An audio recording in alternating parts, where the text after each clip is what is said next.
E aí, querida aluna, tudo bem com você? Eu sou o professor Rafael Santos e a aula de hoje é sobre símbolos matemáticos. Um assunto bem importante para quem está começando e também para quem tem dificuldade em matemática. Porque às vezes você pode se deparar com um desses símbolos, não entender o que ele significa e prejudicar aquilo que você está estudando no momento, certo? Eu vou comentar sobre cada símbolo e também explicar como e quando devemos usá-los. Então vem comigo, ó. Os dois primeiros símbolos dispensam comentário, certo? Aqui é o mais e esse aqui é o menos, e que a gente já está acostumado a ver desde o primário. O próximo é o sinal de vezes. Aí esse já dá para chamar um pouco de sua atenção, porque além desse tem outros, então vamos conhecê-los, tá? Além desse sinal aqui, também pode vir assim, ó, um pontinho, também significa vezes. Outro menos usado é o asterisco. Esse aqui ele é mais usado na computação, tá? Então, se você estiver usando, por exemplo, o Excel, você pode usar o asterisco, que ele vai representar a multiplicação. E outra coisa que você precisa entender é porque paramos de usar esse símbolo e passamos a usar mais o pontinho. É porque chega um momento que estamos usando letras e números na matemática. E aí pode se confundir esse símbolo aqui com a letra X. Por exemplo, ó, se eu escrever assim, ó, 5x. O que é que isso aqui significa? Significa que é 5 vezes x, tá? Não aparece, mas é o sinal de vezes. E aí, se você quiser escrever o sinal de vezes, você pode colocar o pontinho. Mas, se você colocasse esse símbolo, ia ficar estranho, porque ia ficar o 5, o x do símbolo de vezes e o x da letra. Ia ficar algo bem embaraçoso. E aí, por isso, passamos a usar mais o pontinho ali, principalmente quando estamos chegando no ensino médio em diante. O próximo é a divisão. Assim como na multiplicação, a divisão também tem outros sinais que representam ela. Pode ser assim, pode ser dois pontinhos. Então, um pontinho é multiplicação, dois pontinhos é divisão. Então, pode ser assim, também pode ser uma reta assim, meio deitada, tá? Por exemplo, colocar os números aqui para você entender. 8 dividido para 2. E também pode ser em fração, você pode escrever dessa forma aqui, ó. Colocar a fração de azul para você entender que é a mesma coisa, tá? Então, 8 dividido para 2 pode ser escrito dessa forma. Então, já vai entendendo que divisão e fração é exatamente a mesma coisa, certo? O próximo é o sinal de igual, também tranquilo, você já conhecia, que aí é você escrever tipo isso, ó, raiz de 9 é igual a quanto? A 3. E aí a gente usa esse símbolo para representar uma igualdade. Quando tiver bem parecido, só que com um traço, significa diferente. Eu poderia escrever aqui a mesma coisa, ó, raiz de 9 diferente de 5. Pronto, aí já está usando adequadamente esse símbolo, tá? Esse daqui, ele significa aproximadamente. Então, quando é que usamos eles? Principalmente quando estamos falando dos números irracionais, que daqui a pouco vamos falar sobre eles. Ó, por exemplo, tem um número que é o número π, um número bem famoso e que vamos usar bastante quando estivermos calculando a área de circunferência. Esse número π, geralmente a gente usa como? Use π aproximadamente 3,14. Professor, 3,14 é o valor de π? Não, é um valor aproximado, porque o valor de π são infinitas casas decimais. Então a gente usa uma aproximação. Tem professor que é mais legal e ainda usa uma aproximação maior ainda. Fala assim, use π igual a 3. Vai ser uma super aproximação, né? Mas geralmente se usa esse número aqui, 3,14. Entendido até aí? Então são parecidos, ó, mas são diferentes. Esse aqui é igual, esse aqui é diferente, esse aqui é aproximadamente, certo? O próximo, ó, mais ou menos, professor. É exatamente isso, é os dois, mais ou menos. E vamos usar muito quando estivermos estudando equação do segundo grau, que vai chegar a resposta da igualdade, vai ser algo mais ou menos assim. X é igual a mais ou menos 2. O que é que significa? Que x é igual a 2 ou x é igual a menos 2. Então são os dois possíveis valores. Então a gente usa muito quando for estudar ali a equação do segundo grau. Os próximos sinais são bem parecidos, mas ele tem uma diferença e você precisa entender, porque há uma confusão entre eles. Veja só, esse daqui significa maior que. Por exemplo, eu posso escrever assim, 8 é maior que 5. Pronto. E também esse aqui significa menor que. Então eu posso escrever dessa forma, olha, 3 é menor que 9. Pronto. Então estou usando aqui adequadamente esses dois sinais. Mas você tem que tomar cuidado para não confundir. E para você não esquecer mais sobre a diferença entre esses dois, você vai pensar da seguinte forma. Ó. Isso aqui é como se fosse um jacaré. Vou desenhar ele aqui. Ó. Colocar aqui os dois olhos e os dentes. Olha que jacaré bonitão. Beleza. Então o que é que acontece? O jacaré sempre vai querer comer a parte maior. Então quando a boca estiver aberta, significa que o número é o maior. Então, ó, 8 é maior que 5. Ah, professor, então a boca está aberta para o 9, então o 9 é o número maior. Exatamente. Então, ó, eu vou colocar aqui o jacaré, ó. E aí você pensando assim, você não esquece mais a diferença entre esses dois símbolos, que eles são muito parecidos. Então aqui, 8 é maior que 5, 3 é menor que 9. Então, usando essa dica, com certeza você não vai se atrapalhar mais com esses dois sinais. Então, vamos para o próximo. Ó, quando você encontrar isso aqui, que é o maior com um tracinho do lado, o que é que significa? Significa que é maior ou igual. E a gente usa muito quando está estudando inequação. Por exemplo, ó, eu posso falar assim para você. X... Que é x, professor? Algum número, certo? Mas não qualquer um, porque existe, às vezes, algumas restrições, que é o que eu vou colocar agora. X é maior ou igual a 7. Então, me diga aí um número que é maior ou igual que 7. Pode ser 8? Pode. Pode ser 7,1? Pode. Pode ser o próprio 7? Também pode. Eu estou falando que x pode ser qualquer número que seja maior ou igual a 7. Só não pode ser quem? O 6, o 5, o 4, menos 1. Isso não pode. E é nesses casos que a gente usa esse sinal aqui, certo? Esse daqui, você já sabe que é o contrário desse, é o menor ou igual. Então segue a mesma lógica. Então se eu escrever x menor ou igual a 1, quais são os números possíveis? Pode ser o 0, pode ser o menos 1, o menos 3, pode ser o próprio 1, já que está sendo menor ou igual, só não pode ser maior. Você não pode dizer que x vai ser 3, porque aí não seria uma afirmação verdadeira, já que x tem que ser menor ou igual a 1. Tranquilo até aí? Vamos para o próximo. O próximo, porcentagem. Esse aqui é muito importante, principalmente porque vivemos muito no nosso dia a dia. Você chega na loja, sempre tem aquele anúncio lá de porcentagem, falando que tem 10%, 5% do produto à vista. Então, você tem que saber bem esse conteúdo. Eu não vejo a hora de trabalhar bem ele aqui no nosso canal. Por enquanto, vamos entender o que significa, certo? Quando você vê assim, ó, 5%. O que é que significa? É 5 dividido por 100. É exatamente isso. Ó. 5% é a mesma coisa que 5 dividido por 100. É isso. Então, se for 3%, 3 dividido para 100. Certo? Então, esse símbolo de porcentagem é super importante. Vamos para o próximo. Isso aqui, professor, exclamação. Isso aí eu já sei. Na matemática, não. No português, sim. Se por acaso eu te perguntar quantos irmãos você tem, você me responder assim, ó, 3... com uma exclamação, eu vou imaginar que você tem 6 irmãos. Por quê, professor? Porque aqui na matemática, gente, esse sinal aqui, ele significa fatorial. E o que é fatorial? Quando tiver 3 fatorial, significa que você vai pegar o número 3 e vai multiplicar pelos seus antecessores, até chegar no 1. Então, você vai fazer 3 vezes 2 vezes 1. Então, 3 fatorial é igual a 3 vezes 2, que é 6, 6 vezes 1, que é 6. 3 fatorial é igual a 6. Então, na matemática, isso aqui é totalmente diferente de como usamos no português. Então, tome cuidado com ele, tudo bem? Se você vê 4 fatorial, significa que é 4 vezes 3 vezes 2 vezes 1, que vai ser 24. E assim você segue a mesma lógica para outros números. Esse aqui provavelmente você já conhece, que é o infinito. Muitas pessoas já usam ali, colocam tatuagem.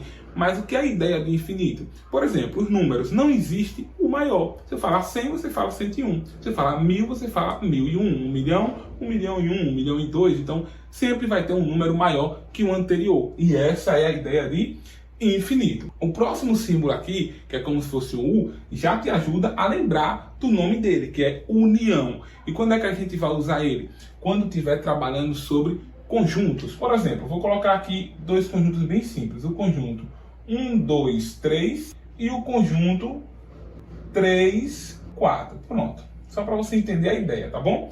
O que é fazer a união? É você unir o que tem nos dois. Só que tem que tomar cuidado porque a gente não repete o número duas vezes. Então veja, a união entre esse conjunto e esse conjunto seria o quê? 1, 2, 3 e 4. A gente não coloca 1, 2, 3, 3, 4, certo? Então só seria 1, 2, 3 e 4. Seria a união desses dois conjuntos. Tranquilo? Bem parecido com a nossa união que a gente tem aqui. Eu faço vídeos para tentar te ajudar de alguma forma e você também me ajuda curtindo e se inscrevendo no canal. Se quiser também aproveita e compartilha com seu amigo. Vamos para o próximo, ó. Esse aqui é a união e esse aqui é o que? A interseção. Então veja só qual é a diferença. A união, nós pegamos os números e unimos, deixamos mais grande. Já na interseção, você vai pegar o que tem em comum entre os dois conjuntos. O que é que tem nesse, que também tem nesse? O número 3. Então, a interseção desses dois conjuntos seria o 3. Já a união seria 1, 2, 3, 4. Perceba a diferença? Então, a interseção entre eu e você é que nós gostamos de matemática. Eu sei que você gosta muito dessa disciplina, não é verdade? E o próximo daqui é o quê? Conjunto vazio. Usamos também na ideia de conjuntos, tá? Como é que funciona, professor? Imagine que a gente tem esse conjunto que eu peguei como exemplo, 1, 2, 3. E tenha outro que seja o 4 e o 5, tá? Então, 1, 2, 3 e o outro 4 e 5, que não é esse, tá? E aí eu pergunto assim, qual é a interseção entre esse conjunto, 1, 2, 3, e o conjunto 4, 5? Você vai dizer, professor, nenhum, não tem nenhum em comum. É aí que a gente usa esse. É um conjunto vazio. Show? Vamos para o próximo. Esse daqui, muito usado, muito conhecido. Na verdade, da forma que está aqui é radical. Mas o que a gente usa muito é quando tem algum número aqui. Por exemplo, o número 4. E aí, quando você vê dessa forma, significa raiz quadrada. E por que quadrada, professor? Porque aqui tem um número 2 que não aparece, tá? Ele fica escondidinho, não precisa colocar e nem vai aparecer para você nos livros quando você for ler. Aparece sem ele. Mas por que é importante? Porque se tiver um 3, aí se chama raiz cúbica. Se tiver 4, raiz quarta, raiz quinta e assim sucessivamente. Mas em geral, quando não aparecer, pode chamar de raiz quadrada. O próximo é o módulo de x. Professor, o que é isso e quando usamos? Ó, o módulo de um número é você pegar ele e transformar ele em positivo. Simples assim. Então veja só, tiver assim, o módulo de menos 5. É você pegar esse valor que está negativo e sair positivo, 5. Ou o módulo de um número que já é positivo, o módulo de mais 7. Como já é positivo, vai sair mais 7 também. Então o módulo ele pega o número e deixa ele positivo, tá bom? Se for negativo, sai positivo, e se for positivo, sai positivo também, como já era. Então o módulo é fazer isso. Vamos para o próximo. Esse símbolo aqui é o símbolo de pertence. Quando é que a gente usa ele? Também no assunto de conjuntos.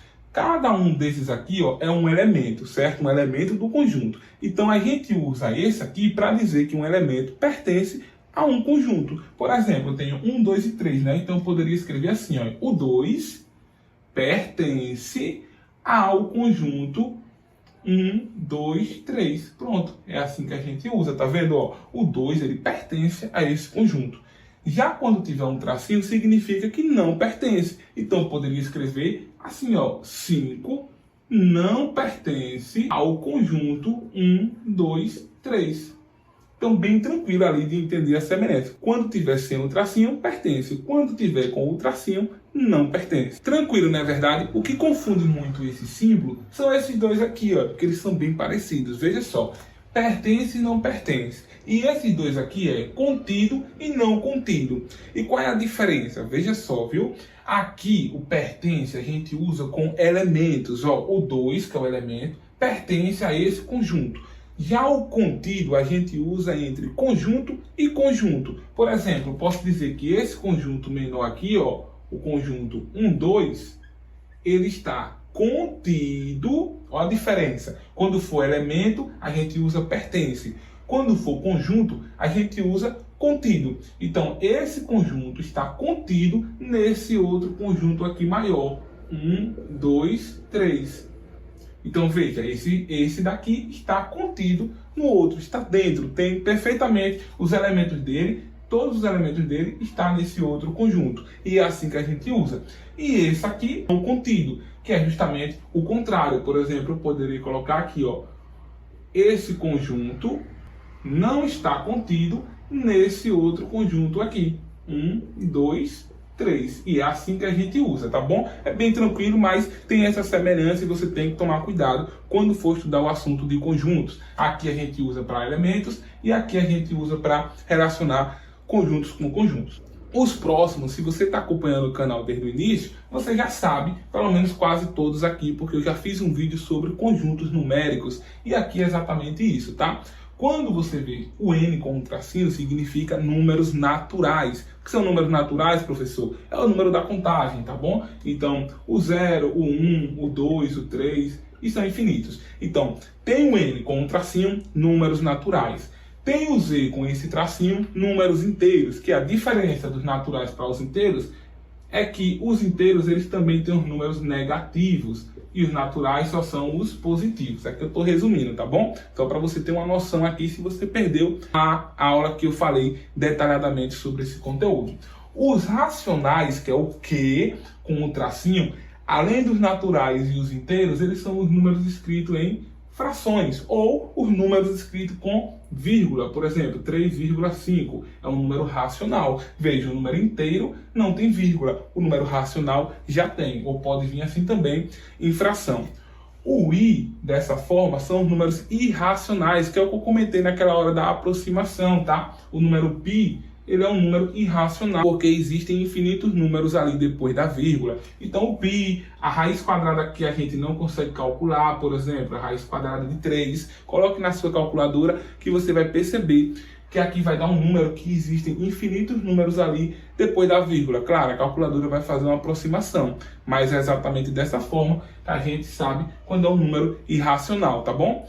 Os números reais, eles são todos os anteriores. Então, números naturais, inteiros, racionais e irracionais, eles são os números reais. Ele engloba todos esses aqui anteriores. E aí, os números complexos, que aí eu não falei no outro vídeo, eles têm uma parte real, tá, dos números reais, mais uma parte imaginária. E aí a diferença. Professor, é um assunto difícil? É um pouco, tá bom? É um assunto pelo próprio nome, né? Números complexos, e é um assunto um pouco complexo. Os alunos geralmente não gostam muito dele. Você vai estudar ele no terceiro ano, mas às vezes o professor nem passa, porque não é um assunto cobrado no Enem. Então, como o terceiro ano, geralmente, as escolas deixam ali um foco maior para o Enem, às vezes o professor passa batido por esse conteúdo e não precisa se preocupar com ele agora, que ainda falta um longo caminho para que a gente chegue até esse assunto aqui, certo? Vamos para os próximos. Se você vê um A de cabeça para baixo, exatamente dessa forma, ele significa para todo, certo? E eu já usei ele aqui em vídeos anteriores. Então, viu esse símbolo? Significa para todo. Esse triângulo aqui, ó, ele significa delta, é uma letra grega, que usamos bastante também em equação de segundo grau, onde lá chamamos de discriminante. Esse daqui e esse daqui também são letras gregas, é alfa e beta, e usamos bastante quando estamos estudando sobre ângulos de figuras. Por exemplo, ó, colocar um triângulo aqui. Aí uma certa questão vai lhe dizer que aqui mede 30, aqui mede 120 e pergunta quanto é esse ângulo aqui. Aí geralmente tem uma dessas letras ali, pode ser o X também, mas usamos bastante essas duas letras quando estamos estudando ângulos, alfa e beta, certo? Esses três pontinhos aqui significam portanto. Então veja que chique, ó, você faz lá a sua conta e no final você coloca portanto, com 3 pontinhos, x é igual a 5. Seu professor vai lhe dar 10,5. Você vai ganhar meio ponto só porque usou esse portanto aqui. Top demais, né? Agora, cuidado para não trocar esses 2 pontinhos, colocar em cima e colocar só um embaixo, porque aí vai significar por quê. E aí não vai ter nada a ver, né? Então tome cuidado. Para ser portanto, tem que ser exatamente dessa forma. 2 pontinhos embaixo e um em cima. Significa portanto. Show? O próximo aqui é log. O que significa? Logaritmo é um assunto que tem propriedades que eu gosto bastante, mas os alunos mais ou menos, tá? É 1 em 1 milhão para gostar do logaritmo. Você já estudou? Comenta aqui se você gosta desse assunto aqui. Então, se tiver log, significa logaritmo.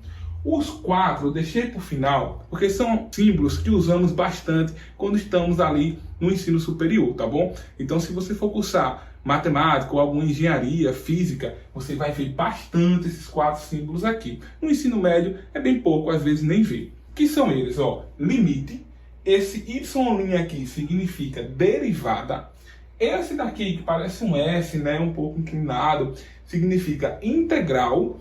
E esse daqui significa somatório, tá bom? Então são símbolos que você usa bastante ali na parte ali do ensino superior. Espero que tenha gostado do vídeo. Não se esqueça de curtir e se inscrever no canal. Aproveite e coloque aqui nos comentários os símbolos que você conhece que eu não comentei aqui no vídeo, porque ainda tem muitos. Eu peguei alguns que são os principais, mas com certeza ainda tem muitos que podem ser falados. Então aproveita para completar esse vídeo aqui, tá bom? Muito obrigado por ter visto o vídeo até aqui. Até a próxima. Um forte abraço.